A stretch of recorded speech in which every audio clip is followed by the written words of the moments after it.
Bonjour, je vais donc vous présenter la conception chosifiante et la comptabilité à travers l'histoire.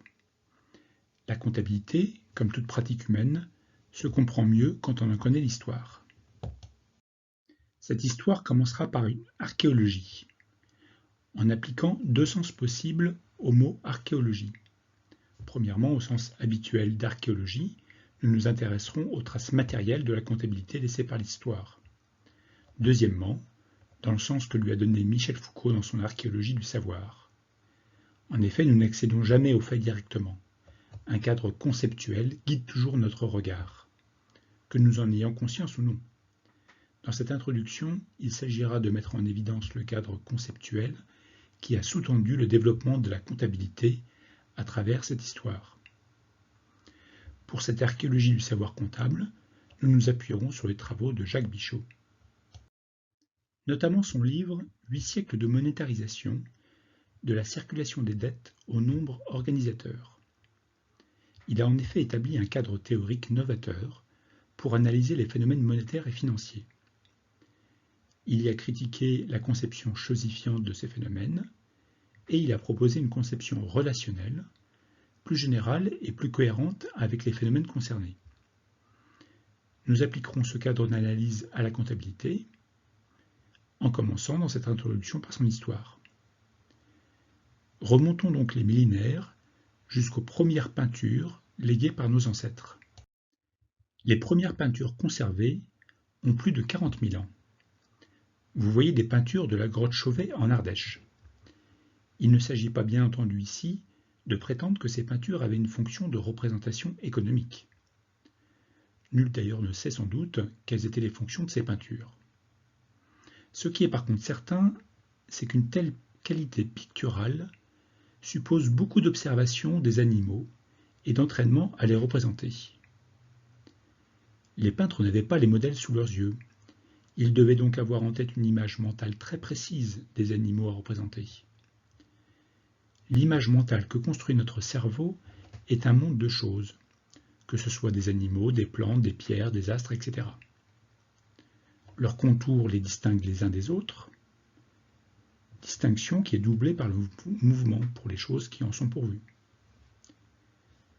Notre esprit est beaucoup moins à l'aise pour appréhender le continu, comme l'air ou l'onde.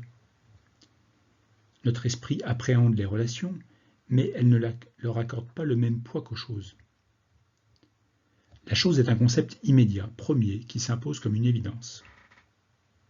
Rendons-nous maintenant en Mésopotamie, 30 000 ans après les débuts de la grotte Chauvet. Depuis 10 000 ans, en Mésopotamie, les hommes ont fabriqué des petits jetons d'argile. Ces jetons se distinguaient entre eux par leur forme, leur taille ou leur décoration. Certains portent des symboles d'animaux, ou de plantes, ou de jarres. Ces choses devaient faire l'objet d'échanges, de dons, de sacrifices. Ces choses économiques ont été représentées par d'autres choses, les jetons. Les Mésopotamiens représentent des choses économiques par des choses symboliques. Les fonctions comptables de ces jetons sont attestées depuis 5000 ans. Un jeton servait à représenter une quantité de choses. Cela facilitait les calculs. C'est pourquoi ils sont aussi appelés calculis. Certains calculis étaient enveloppés dans des bulles d'argile. Des signes étaient également formés sur l'enveloppe de ces bulles, notamment pour identifier une personne. Quelle était la fonction ou les fonctions de ces bulles? Une des hypothèses est qu'elles servaient à sécuriser le transport de marchandises. Explicitons cette hypothèse par un schéma. Un éleveur veut vendre du bétail à un boucher de la capitale. Il le confie à un transporteur, un caravanier ou un pédalier par exemple. Comment s'assurer que le transporteur ne détournera pas une partie de la marchandise à son profit? L'éleveur choisit des calculis correspondant aux animaux confiés, il enferme ces calculis dans une bulle d'argile, il appose son seau sur la bulle, le transporteur emporte les animaux et la bulle, arrivé à destination, il les remet au boucher. Le récepteur casse la bulle et vérifie que les animaux correspondent bien au calculi. La bulle a prouvé l'honnêteté du transporteur. Le boucher peut donc le payer. Alors, est-ce précisément ainsi que ces bulles d'argile étaient utilisées? C'est du moins une hypothèse. Mais ce qui fait consensus, c'est le rôle comptable des calculis. En effet, comptabiliser, c'est compter et enregistrer les sorties d'un stock de choses, animaux ou autre chose. C'est enregistrer également les entrées en stock. Chaque acteur tient la comptabilité de ses propres stocks et à partir des flux entrants et des flux sortants comptabilisés, il calcule la situation de son stock. Il fait aussi régulièrement l'inventaire de son stock pour s'assurer que la quantité qu'il a calculée correspond bien à la quantité réelle. Nous avons donc trois concepts liés, choses, stock et flux. Ces trois concepts forment la conception chosifiante. Ce schéma de stock et de flux est-il une représentation satisfaisante de la réalité? Le schéma précédent ne rend pas compte des relations établies entre les acteurs. Schématisons ces relations. L'éleveur est propriétaire d'animaux. Il a confié les animaux au transporteur. Le transporteur est responsable de leur transport. Il doit les remettre au destinataire. Celui-ci devient le nouveau propriétaire et il doit s'acquitter d'une dette vis-à-vis de l'éleveur, ce qui met fin aux relations précédentes. Alors, nous exposerons plus loin en détail cette conception relationnelle. Cependant, c'est la conception chosifiante qui s'est imposée à travers l'histoire. En effet, concevoir le monde comme des choses en mouvement est profondément ancré dans notre structure mentale. Et c'est ce dont témoignent les peintures rupestres et les calculis. C'est donc cette histoire commune entre la comptabilité et la conception chosifiante que nous allons rapidement retracer. Il y a 5200 ans, les Sumériens commencent à comptabiliser les choses sur des tablettes d'argile. On trouve sur ces tablettes deux types de signes. Des nombres, d'abord seuls, à gauche sur la photo, puis associés à des pictogrammes. Ces pictogrammes désignent des choses ou des personnes. Les pictogrammes se transforment par étapes en écriture. Écriture cuniforme, comme l'illustre cette vitrine. Avançons encore de 2 millénaires et rejoignons la Grèce antique. C'est du grec oikonomia que provient le terme économie.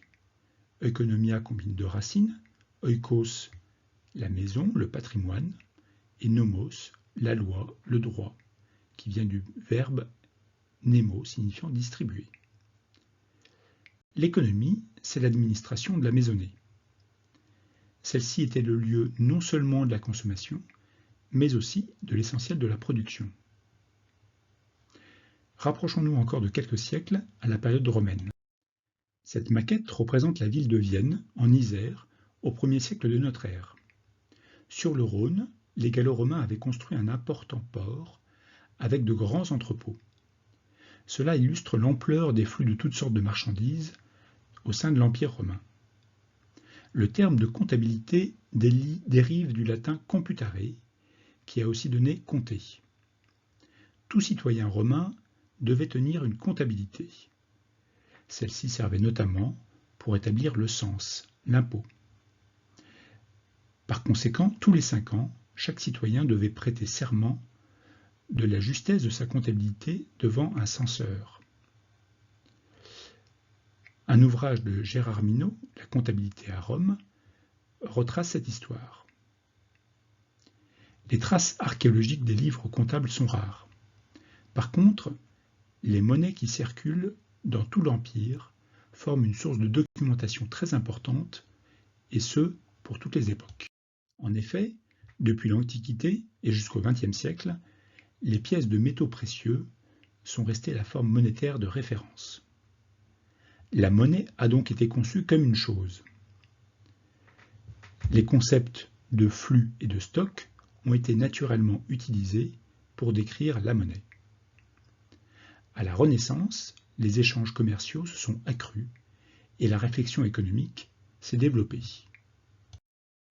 En particulier, les Européens du XVIe siècle ont fait face à des hausses de prix importantes. Jean Bodin a attribué cette inflation aux importations d'or et d'argent depuis le Nouveau Monde. L'abondance d'or et d'argent a fait enchérir toute chose 10 fois plus qu'elle n'était il y a 100 ans. La masse monétaire s'était accrue, tandis que la production, elle, n'augmentait pas. C'était une première formulation de la dichotomie entre économie réelle et économie monétaire. La pensée économique s'est inspirée des progrès dans les sciences. En effet, à la Renaissance, l'étude de l'anatomie du corps progresse, par exemple avec Léonard de Vinci. Au XVIIe siècle, William Harvey décrit le circuit sanguin. Ce concept de circuit se fonde sur celui de flux. Le circuit permet de penser un ensemble de flux coordonnés entre eux. Ce concept enrichit la conception chosifiante. Il va avoir une grande postérité en économie. Dès la fin du XVIIe siècle, il sera utilisé par Pierre de Bois-Guilbert. Puis, au XVIIIe siècle, François Quesnay s'en inspire pour concevoir son tableau économique. Il s'agit de décrire l'économie dans son ensemble et la circulation des flux en son sein. La conception du circuit économique va se développer. Au début du XIXe siècle, Jean-Baptiste Say théorise l'équilibre du circuit économique. La production crée une offre en attente d'une demande. Elle génère par ailleurs des revenus. Ces revenus créent une demande. Cet équilibre entre offre et demande concerne avant tout l'économie réelle, les marchés de biens et services. La dichotomie entre économie réelle et monétaire, déjà conçue par Jean Bodin, est réaffirmée. La monnaie, selon l'expression célèbre de Jean-Baptiste Say, n'est qu'un voile. Au XIXe siècle, s'affirment les nations. Les États se renforcent et à la Première Guerre mondiale, les États interviennent fortement dans l'économie. La comptabilité nationale se développe au service de l'État-nation, puis de l'État-providence. Elle constitue l'outil d'observation de la science économique, de la macroéconomie. Elle s'est développée autour des concepts de stock et de flux. La situation économique à un instant donné est composée d'agents détenant des stocks. Entre ces stocks circulent des flux de choses. Ces choses peuvent être soit réelles, des biens et des services, soit financières, de la monnaie, des prêts, des actions. Nous arrivons maintenant au terme de ce rapide survol de l'histoire de la comptabilité. C'est aussi l'histoire d'une conception chosifiante de l'économie. Nous allons maintenant présenter la comptabilité elle-même. Nous verrons que pour bien comprendre les opérations économiques, la conception chosifiante présente des lacunes.